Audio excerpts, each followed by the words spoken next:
Daphne stands alone with Apollo, the forest glowing softly around them.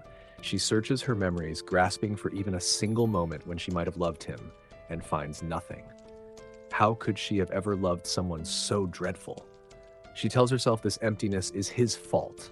Then, the truth hits her like a hammer. She hates him, completely, furiously. Daphne tears herself from his grasp and runs. Apollo gives chase, his footsteps closing in as the forest blurs past her. Daphne doesn't think, she just runs.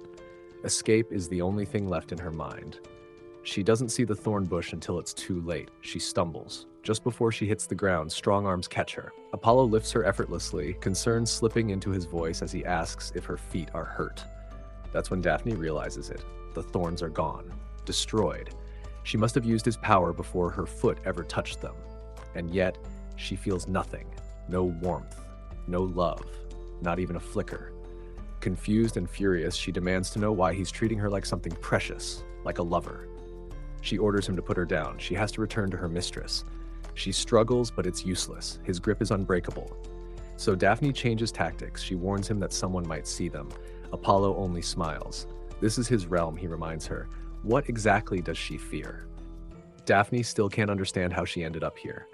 Apollo leans close and whispers gently, "Your heart brought you." Her eyes widen in shock. That makes no sense.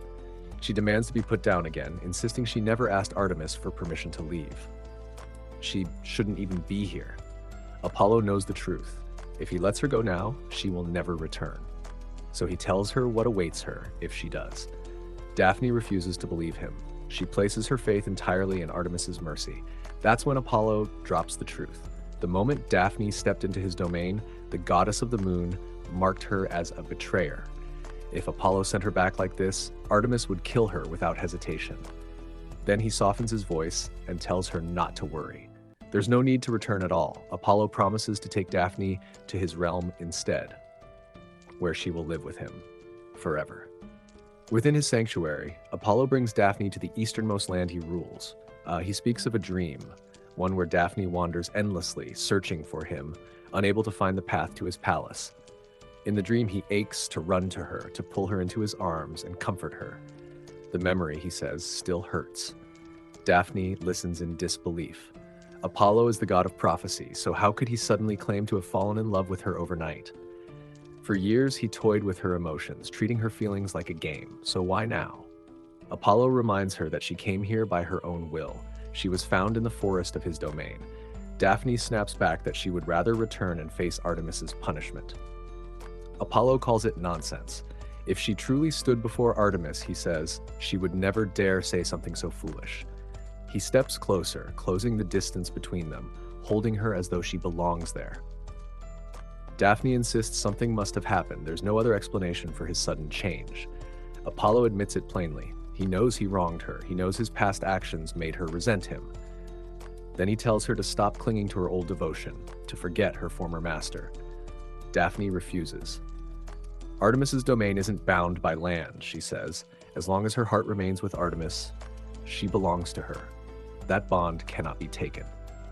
Before she can say anything more, Apollo silences her, forcing his will into the space between them. His voice drops, sharp and warning. She should stop before he grows jealous even of his own sister. They've already wasted too much time. Daphne is shaken. The thing she wanted so desperately now fills her with fear.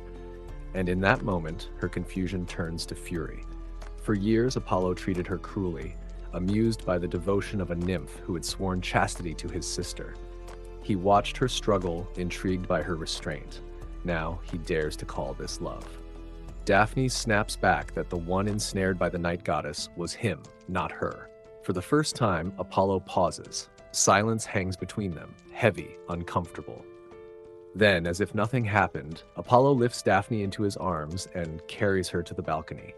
He gestures outward, reminding her that this is his domain. No tricks, no interference, nothing reaches him here. He says his time is coming. Daphne looks up and realizes the sun has risen. That's when it clicks. This has to be a dream. A twisted, broken dream her mind has created to trap her. Convinced it isn't real, Daphne steels herself. Apollo asks her to give herself to him completely. If she does, he promises, no one will ever look down on her again. No judgment, no punishment. Daphne turns away, distrust clear on her face. Apollo gently tilts her chin back toward him, studying her as though she's something already claimed. He speaks softly, praising her presence, her warmth, her beauty. Daphne recoils inward. If her thoughts continue like this, even in a dream, she fears she may cross a line she can never forgive herself for. The rising sun calls Apollo away. His duties as the sun god cannot be delayed. Before leaving, he embraces her one last time, promising this is only temporary. Daphne doesn't respond. As he disappears into the light, tears slip down her face in silence. Not for him, but for herself. Because dream or not, she knows one thing with certainty now. There is no going back to Artemis. Daphne drifts into sleep in Apollo's arms. She dreams of herself standing beneath a bright blue sky, laughing freely in a vast field of sunflowers. For a moment, everything feels warm and alive. Then the sky darkens. Roots burst from the earth, wrapping around her limbs, tightening, pulling her down until she can no longer move. Her body stiffens. Her breath catches. She becomes a tree. Daphne jolts awake, gasping, her body slick with cold sweat.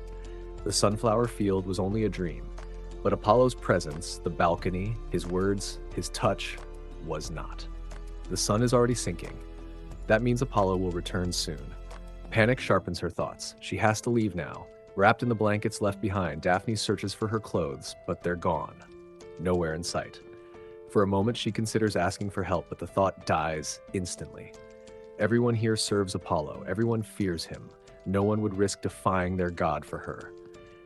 As she moves through the silent chamber, Daphne realizes something that unsettles her deeply. She feels no happiness, no comfort, no gratitude. Even after a god claimed to love her, there is only revulsion. Every memory of his closeness makes her stomach twist. The thought alone threatens to unravel her mind. She forces herself to focus.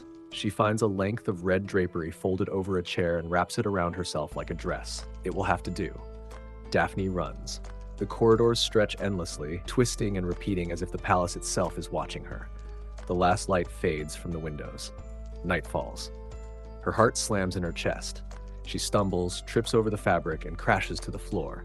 She tries to rise, but her legs won't move. Panic floods in as she struggles against her own body. Then a presence fills the hall. Apollo steps into the moonlight, its glow clinging to him as if he commands it. Daphne manages to sit upright, still trapped on the floor. He asks calmly if she's hurt. Then he asks if she still believes this is a dream. When he reaches for her, Daphne recoils and protests weakly. Apollo leans close and murmurs something she can't quite hear, words heavy with power. Her thoughts blur. Her limbs grow heavy. Sleep overtakes her. Apollo lifts Daphne effortlessly and carries her away. On another day, Apollo rides his chariot across the sky, Pegasus pulling it through blazing light. He meets Hermes, who shields his eyes and jokes about the unbearable heat surrounding Apollo. Hermes smirks, pointing out that Apollo must have known he was coming. After all, he's the god of prophecy. Apollo dismisses it coolly. He isn't omniscient, and Hermes has a habit of appearing unannounced. Hermes tries to keep things light, but Apollo cuts him off. Enough talk. Why is he really here? Hermes finally gets to the point. He admits he's angered the moon goddess. Every step through her domain, he says, felt like walking through a living threat. Even a god can feel fear there. Apollo listens carefully, then makes one request. Hermes must keep Daphne's whereabouts secret. He doesn't want her punished. He doesn't want her turned into a beast. Hermes agrees. Trying to lighten the mood, Hermes remarks that Apollo barely visits Olympus anymore, not even for Hera's nectar, blessed by Dionysus and kissed by sunlight, or Demeter's ambrosia made from golden wheat. Apollo only smiles faintly. He says he's already had his fill of sweet things. He asks instead for news from the heavens. Hermes mentions that Zephyrus has fallen hopelessly in love with the mistress of flowers, though she wants nothing to do with him. Apollo laughs and says it won't be easy. After all, the mistress of flowers has adored him for a very long time. They share a brief laugh. Then Hermes grows serious. He can't understand it. Why would Apollo, the god of reason and logic, fall so deeply for a single nymph that he would turn his own sister against him? Apollo doesn't answer. Hermes takes that as his cue to leave, asking if Apollo has nothing to pass along to Artemis. Apollo pauses, then tells him to inform Hephaestus that he's requesting a new bow for her. It's the only thing that might cool her temper. Before departing, Hermes offers a final warning. Apollo should be careful not to provoke Aphrodite or her son. Even gods bleed when pricked by rose thorns. And someday, Hermes adds, Apollo should reconcile with his sister. They part ways. The sun sinks beyond the horizon. The world grows quiet, cold, and still. Apollo returns to his sanctuary. As he walks the long corridors, his thoughts drift to Daphne. Is she awake by now? He remembers her guarded nature, the way she always tried to conceal her feelings. A nymph devoted to the ever-changing goddess of night would naturally waver, he decides. Even so, Apollo holds one belief without doubt. Daphne loves him. He reaches her chamber, opens the door, and stops. Daphne stands before him, dressed so strikingly that for a moment, even a god can only stare.